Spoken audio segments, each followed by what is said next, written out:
Chers auditeurs, chères auditrices, bonjour et bienvenue dans l'émission du CJD, qui est un mouvement de dirigeants d'entreprise qui cherche à mettre l'économie au service de l'homme et non l'inverse. Chaque semaine, on éclaire un thème d'économie positive et inspirante avec un invité de notre territoire. Je m'appelle Virginie Decapelle et j'ai le plaisir de recevoir aujourd'hui Xavier Fasselina. Bonjour Xavier. Bonjour Virginie. Alors Xavier Fasselina, avant tout, on veut vous souhaiter un très joyeux anniversaire parce que aujourd'hui, merci beaucoup d'être là, vous fêtez avec vos collaborateurs et vos partenaires les 10 ans de SecLab. SecLab, c'est la société que vous avez cofondée il y a 10 ans, qui est spécialisée dans la cyberprotection des systèmes critiques. Alors, c'est pas du chinois, vous inquiétez pas, restez avec nous, on va y revenir. Vous êtes un expert de la cybersécurité, du hacking et ce qui vous a attiré dès l'enfance, avec un autre sujet qui est la musique et en particulier le jazz.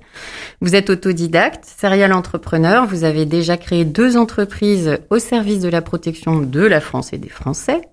Vous êtes également membre du directoire trésorier de l'association French Tech Méditerranée.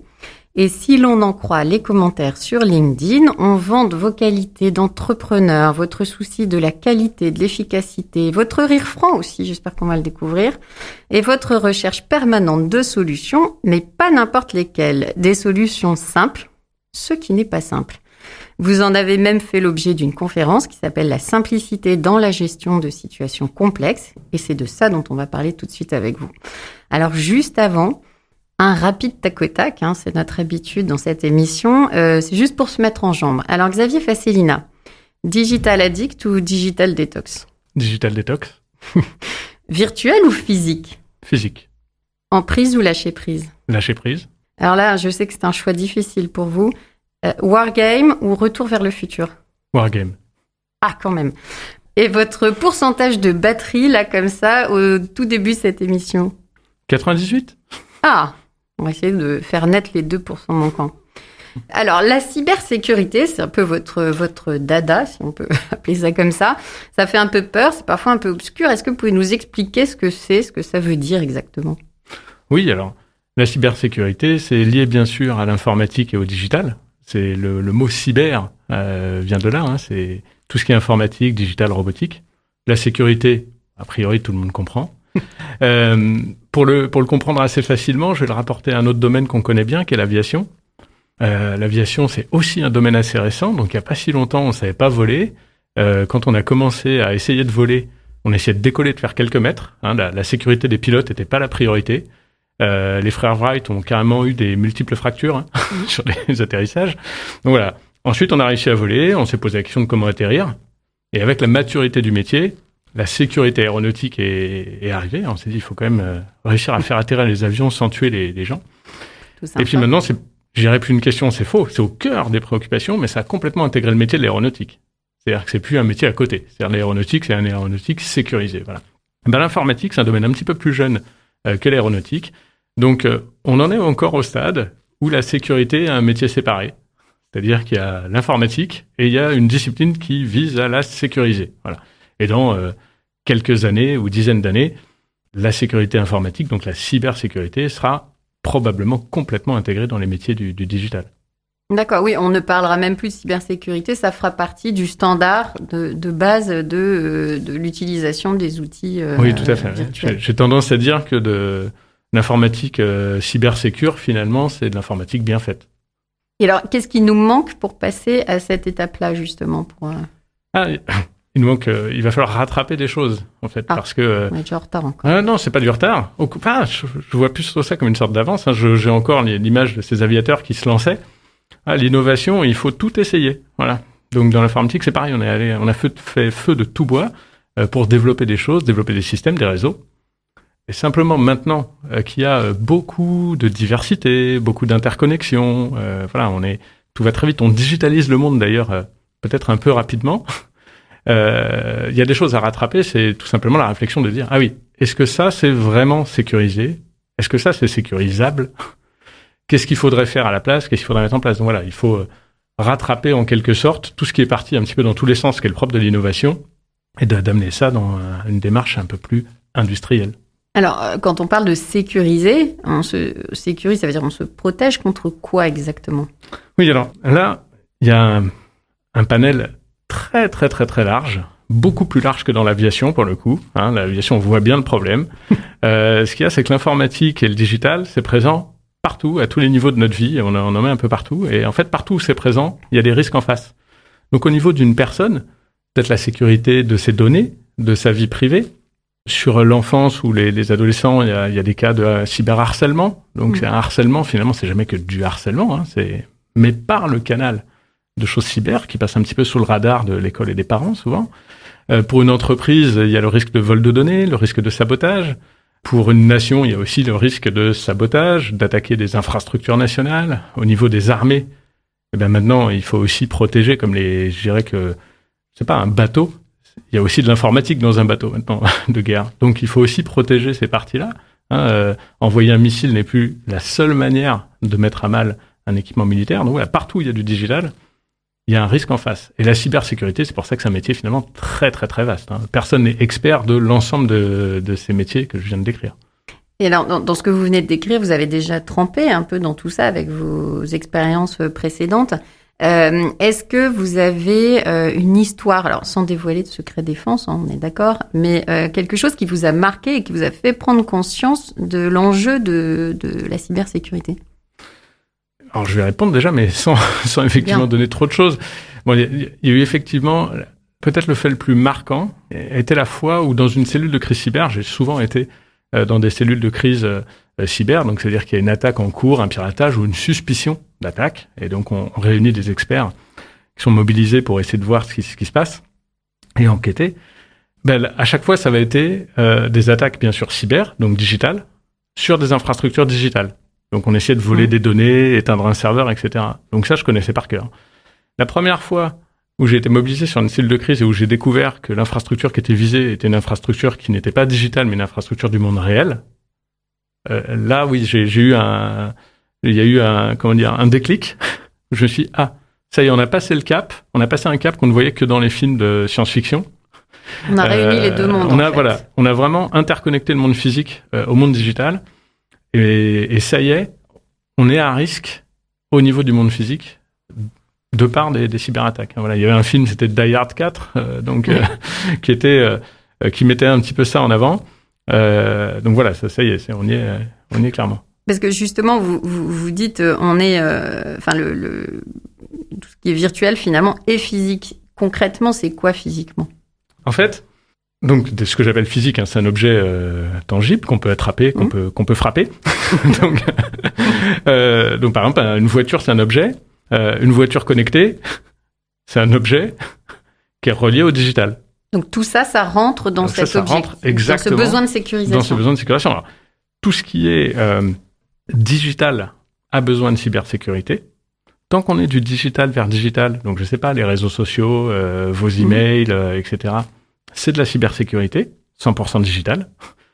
Et maintenant, quand il y a du digital et du physique, donc je prends l'exemple des voitures connectées, on parle des smart buildings. Donc moi, par exemple, l'immeuble où il y a mes bureaux, il fait plein de choses tout seul. Il baisse les stores, il ouvre les stores, il change la clim, les alarmes, etc. Tout ça, c'est contrôlé par un ordinateur. C'était pas le cas avant. Voilà. Donc aujourd'hui, si je veux mettre tous mes bureaux dans le noir et couper la clim dans mes salles serveurs, ce qui est pas bon pour les machines, je peux le faire depuis un piratage informatique. C'était impossible avant de saboter un immeuble avec un piratage informatique. Ah oui, vous pouvez nous mettre tous dans le noir potentiellement. Plus rien ne fonctionne. Non, vous êtes gentil, vous n'allez pas faire ça. Mais évidemment. Alors, cette activité, elle paraît parfois un peu invisible, puisque en tant que citoyen, parfois on peut s'en remettre un petit peu à tous ces spécialistes que vous êtes. Vous avez quand même réussi à convaincre des très beaux noms, comme Airbus, Orange, SNCF, Enedis. Vous travaillez même avec le gouvernement. Qu'est-ce qu'ils attendent de vous, là, du coup? Alors, c'est effectivement un métier qui est peu connu du grand public. Ça, c'est vrai. En revanche, c'est un métier, une discipline qui est très connue des gouvernements et des grandes sociétés. Parce que, tout simplement, ils ont été exposés plus tôt. Voilà, donc, ce qui est étonnant avec la cybersécurité, c'est quand j'ai commencé ça, donc il y a plus de 20 ans, c'était un métier qui était vraiment que fun. C'était les années 90, le hacking, les débuts d'Internet. Et la cybersécurité, c'était HTTPS. C'est-à-dire, c'était Lionel Jospin à l'époque qui faisait en sorte qu'on puisse consommer sur Internet. Voilà. Je crois que le premier site marchand en France, c'était peut-être le voyagesncf.fr. Je suis pas sûr, mais c'est possible. Et donc, c'était des choses assez légères, finalement. C'est-à-dire que même si on en faisait beaucoup et que ça demandait beaucoup d'intelligence de faire ça, l'impact était assez léger, finalement. On commençait le commerce sur Internet. Aujourd'hui, c'est devenu un métier de défense.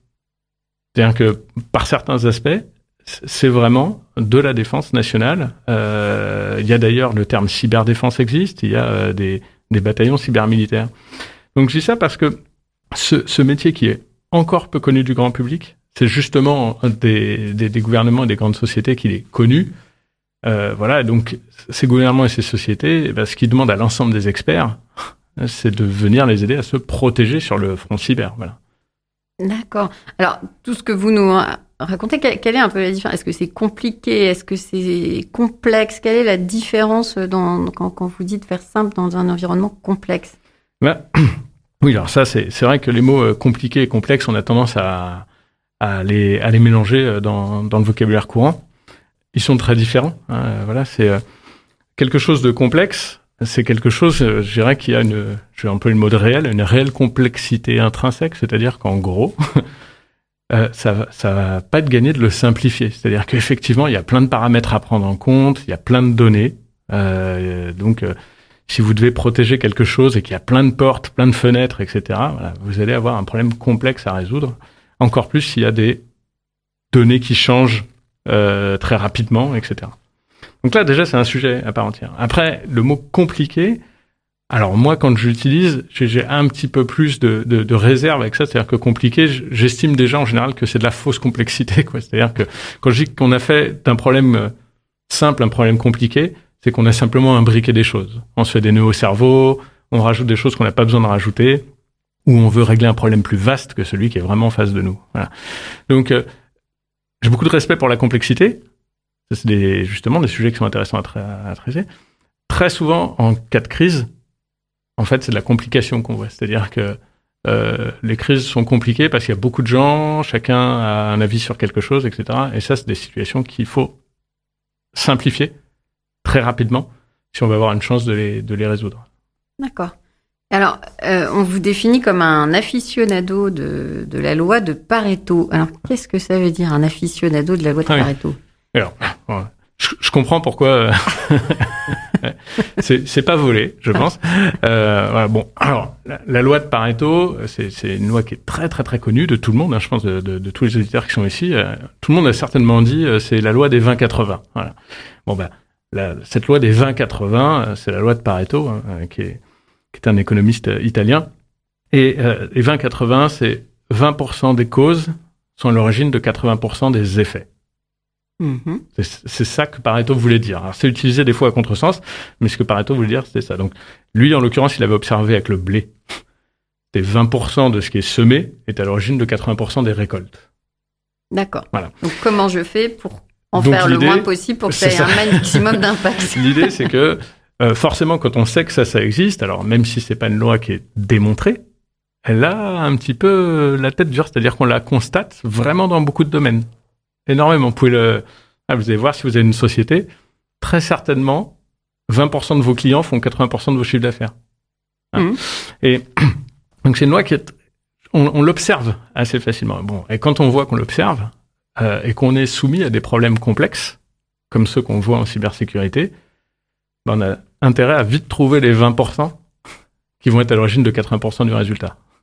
Alors, d'accord, mais comment les trouve-t-on, du coup, ces 20%? Comment est-ce qu'on arrive à identifier, justement, quand on a un paquet de nœuds devant soi, par où on commence avec le bout de la pelote et Oui, c'est une bonne remarque. Il y a un filtre qui marche très bien, c'est le filtre de la réalité, en fait. C'est-à-dire qu'on peut appeler le bon sens paysan, je ne sais pas si c'est... Mais le filtre de la réalité. Bon sens numérique aussi. Oui. C'est-à-dire que quand un problème est très complexe, on a envie de le comprendre dans son entièreté avant de commencer à le résoudre. En tout cas, et généralement, je dirais, plus on est expert d'un truc, plus on se complaît dans la complexité. Voilà. On aime bien se rouler dans la complexité. Et ça, c'est évidemment, ça tue toute capacité de réaction rapide. Donc, première chose, c'est évidemment que si on arrive à faire les 20% qui règlent les 80%, ben, on n'aura pas réglé 100% du problème. Déjà, il faut vivre avec ça. Experts, alors Pardon. Qu'est-ce qu'on fait de nos experts? Ah ben justement, j'en connais beaucoup qui savent travailler comme ça, parce que c'est là où cette expertise va servir. C'est que si on regarde le problème complexe et au lieu de le regarder, on se dit ok, qu'est-ce qui est vital, qu'est-ce qui est important là maintenant. En fait, en réalité, la crise qu'on est en train de vivre, qu'est-ce qui se passe? Ah oui, en fait, le seul truc qu'il faut qu'il se passe pas, c'est tel accident. Voilà. Tout le reste, pour l'instant, on va l'oublier. C'est cet accident qu'il faut qu'il se passe pas. Très bien. Qu'est-ce que je fais pour que ça se passe pas? Et là, je prends en premier lieu les actions qui ont le plus d'impact. Voilà. Donc, comme je dis, c'est une forme de bon sens. Et qu'est-ce qu'on fait de nos experts? Ben, quand on fait appel au bon sens, vaut mieux faire appel au bon sens de quelqu'un qui a une expertise fondée, c'est-à-dire qu'en gros, son idée va germer dans un esprit qui connaît déjà tout sur le domaine, plutôt que quelqu'un qui connaît rien au domaine, parce que l'idée sera peut-être pas la bonne. Voilà. Merci pour la précision, mais je pensais pas les supprimer quand même. Au cas où. Est-ce que vous avez un exemple simple d'un truc récemment qui vous a interpellé et où vous vous êtes dit, oui, ça y est, on a réussi à trouver le truc simple, on s'est concentré là-dessus et ça a fonctionné? Ah oui, alors, pour le coup, très récemment, donc, alors il se trouve que c'était dans une simulation, donc c'est vrai que ça c'était plus détendu comme ambiance, mais voilà, dans une simulation d'attaque sur un site industriel où on avait très peu d'informations. Enfin, tout était simulé justement pour qu'il y ait une grande complexité à réagir. Et en fait, on a vu que ce qui était dangereux pour les populations, au niveau chimique, en l'occurrence, c'est une simulation de quelque chose de chimique, était à un endroit. Donc, on a tout simplement débranché les communications réseau de cet endroit-là. Et ensuite, on s'est concentré sur reprendre la main en manuel, pas en digital, sur ce site-là. Ce qui fait que effectivement, on a perdu tous les points d'enquête, de trucs qui étaient intelligents à faire pour voir d'où venait l'attaque et l'arrêter. Mais par contre, comme on a sauvé et l'usine et les populations, ça marchait. Gagné. Voilà. Et on était beaucoup plus rapide que les autres équipes. Il faut être clair sur son objectif. Voilà. En termes de, donc là, vous nous parlez de ces simulations de crise et que vous avez vécues parfois en temps réel. Oui. Voilà. Comment est-ce qu'on fait pour se préparer à une crise, pour pouvoir la gérer le mieux possible? Comment est-ce qu'on la gère pendant qu'elle arrive? Et comment est-ce qu'on en apprend après des enseignements qui vont nous aider pour la suite? Alors, je suis pas un expert de la gestion de crise. Je suis un expert de mon métier et c'est vrai que dans mon métier, il arrive qu'il y ait des crises. Voilà. Pourquoi je précise ça? Parce que très souvent dans des cellules de crise, quand j'interviens, il y a des gens qui sont des experts de la gestion de crise. Donc déjà qui nous aident à prendre le sujet en main, se préparer, mettre les choses dans l'ordre. Donc déjà, il y a aussi des experts de ce domaine. Ensuite, à titre individuel, et pour, je dirais, même à titre d'entrepreneur, est-ce qu'on peut se préparer à une crise? Bon, je pense pas tant que ça, en fait. C'est même probablement pas le but. Je pense qu'il faut être bien préparé, dans le sens où il faut couvrir ses risques. Il faut être bien conscient de quels sont les risques qui pèsent sur ma personne, mon entreprise, mon pays. Il faut faire tout ce qu'il faut pour s'exposer le moins possible sur ces risques-là. Ensuite, quand la crise arrive, de mon expérience, les crises sont tellement diverses que je vois pas comment on pourrait être préparé à une crise. À part personnellement, c'est-à-dire être prêt en termes d'état d'esprit à se dire, quand la crise démarre, il faut passer en mode résolution de crise. Voilà, ça c'est peut-être le conseil capital. Mais on peut se préparer à réagir, en fait. Voilà. C'est plus se dire, à partir de quel moment j'enclenche, je mets autour de la table les bonnes personnes avec un objectif. Ouais, ça c'est exactement ça. Et pour le coup, je dirais qu'on le fait presque jamais assez vite.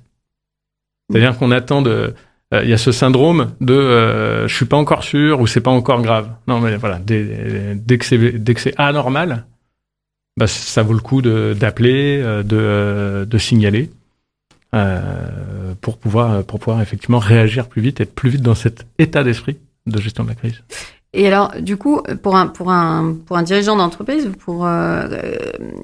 qu'est-ce que ça nécessite comme mise en place? C'est-à-dire qu'il faut déjà une prise de conscience, j'imagine, parce que est-ce que tout le monde là, je ne sais pas, dans ce domaine-là?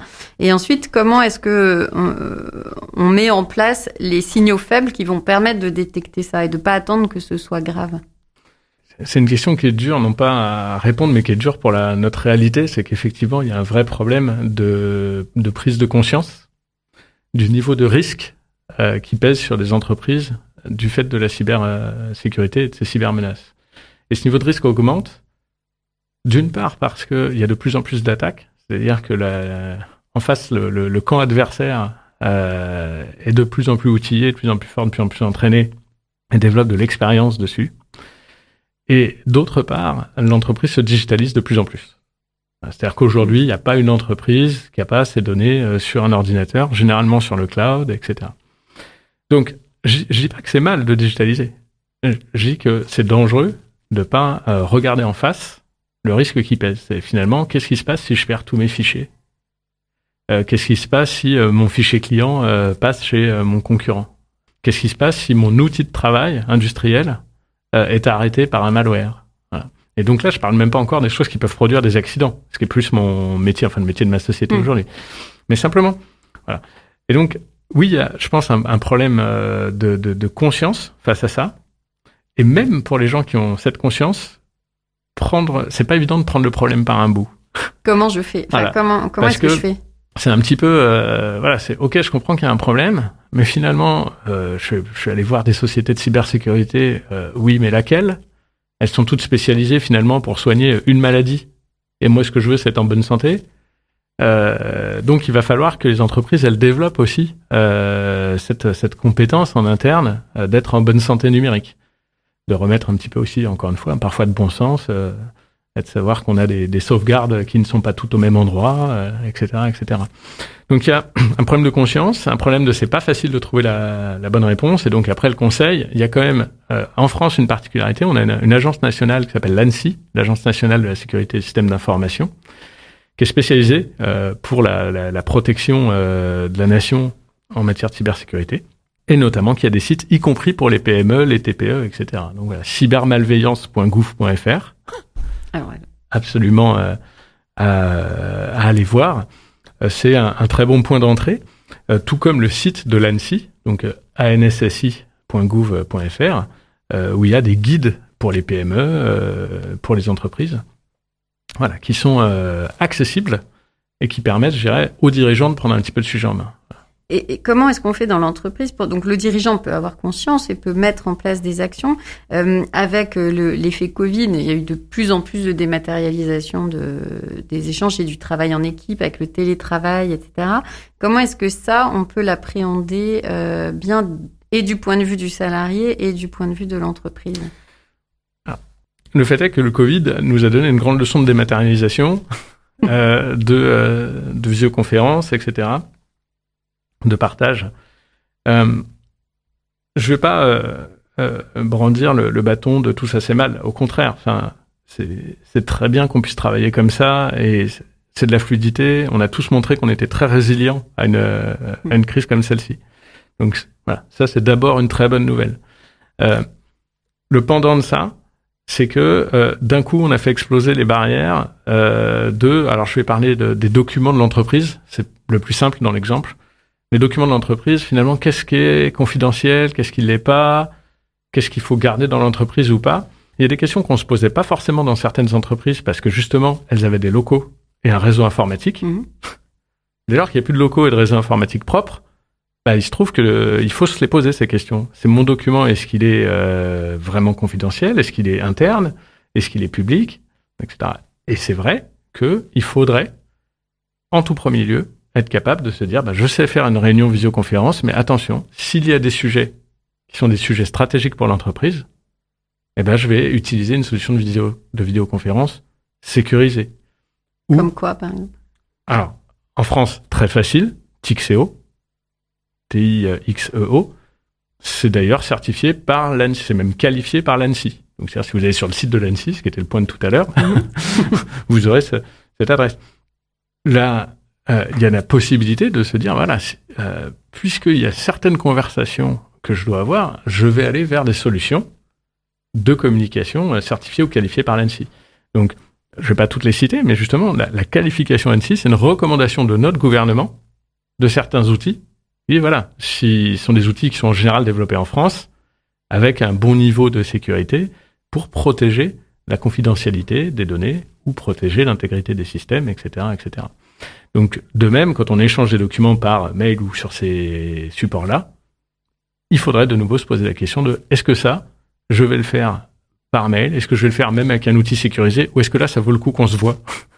Oui. Parce qu'au final, c'est parfois la bonne solution. C'est ce que vous avez fait avec vos collaborateurs. Comment vous l'avez... Alors nous, on est rodés à l'exercice, donc je dirais que ça a été effectivement ça a été facile pour deux raisons. D'abord parce que j'ai 100% de mon équipe est sensibilisée à ce domaine, donc c'était facile de donner des instructions. Oui. Voilà, c'est pas pareil que dans d'autres systèmes. Et deuxièmement, certains de nos processus ne sont pas délocalisables pour des raisons de sécurité. Ils doivent être dans le bâtiment, donc ça c'est réglé aussi. C'est-à-dire que tout le monde n'était pas en télétravail. Parce qu'il y a certaines choses qui ne peuvent être faites que sur place. On n'a même pas le droit de les interconnecter. Et voilà, heureusement. Et est-ce que vous auriez un conseil pour le citoyen qui aimerait faire davantage attention à sa vie privée ou en tant que parent pour protéger ses enfants? Quels sont un peu les conseils, les premiers réflexes à avoir? Donc pour les entreprises, on a compris que ça valait le coup d'aller voir sur cybermalveillance.gouv.fr et le site de l'ANSSI, anssi.gouv.fr, qu'il y avait des solutions de visioconférence qui étaient davantage sécurisées comme Tixeo, T-I-X-E-O. En tant que citoyen ou parent, quel recours on a? Qu'est-ce qu'on peut aller voir? Alors, là encore, cybermalveillance.gouv.fr est un bon point d'entrée. Et d'une manière générale, les sites du gouvernement en matière de sécurité, je pense, sont pas assez fréquentés parce qu'il y a des contenus qui sont vraiment pertinents pour les parents qui sont comme tous les parents. Moi, j'ai trois filles qui ont entre 11 et 18 ans et même si l'informatique c'est mon domaine, j'estime que je suis dépassé dans les usages. Voilà, c'est-à-dire que et en quoi je suis dépassé, c'est que parfois je vais même découvrir des semaines après quelque chose. Donc ces sites-là déjà permettent à l'ensemble des parents de savoir ce qui se passe. Et ensuite, alors, le conseil, ce serait un conseil de sobriété. En tout cas, alors pour les parents, enfin pour les individus, déjà, c'est facile de le faire pour soi-même. Est-ce qu'on a vraiment besoin de publier tout ça, etc. Donc, je ne vais pas rentrer dans un débat sur les réseaux sociaux, mais le rapport à la sobriété, déjà, c'est un bon début pour la sécurité. Ensuite, si jamais on est déjà ultra connecté et qu'on n'a jamais regardé le sujet de sécurité, bien sûr qu'on est à risque. C'est pas la peine de se poser la question. Bien sûr qu'on est à risque. Voilà. Donc après, il faudra prendre le temps de voir comment est-ce qu'on réduit ce risque, etc. Et puis après, dans l'éducation des enfants, des choses toutes bêtes. Moi, mes parents m'expliquaient qu'il fallait pas parler aux inconnus dans la rue, qu'il fallait pas suivre n'importe qui, qu'il faut pas que je donne mon nom et mon adresse. Voilà. Peut-être que c'était des psychopathes, mais ils m'ont élevé comme ça. Je pense que c'est sain de le faire aujourd'hui avec nos enfants, y compris vis-à-vis d'Internet. Voilà, il s'agit pas de les effrayer, il s'agit de les éduquer en disant attention. En plus, sur Internet, les gens peuvent être très bien masqués. Et c'est encore du bon sens, mais dans la vie numérique, en fait. Ouais, c'est un petit peu ma solution à tout. C'est vrai que vous avez mis le doigt sur mon arnaque. C'est simple, en fait. C'est votre botte secrète.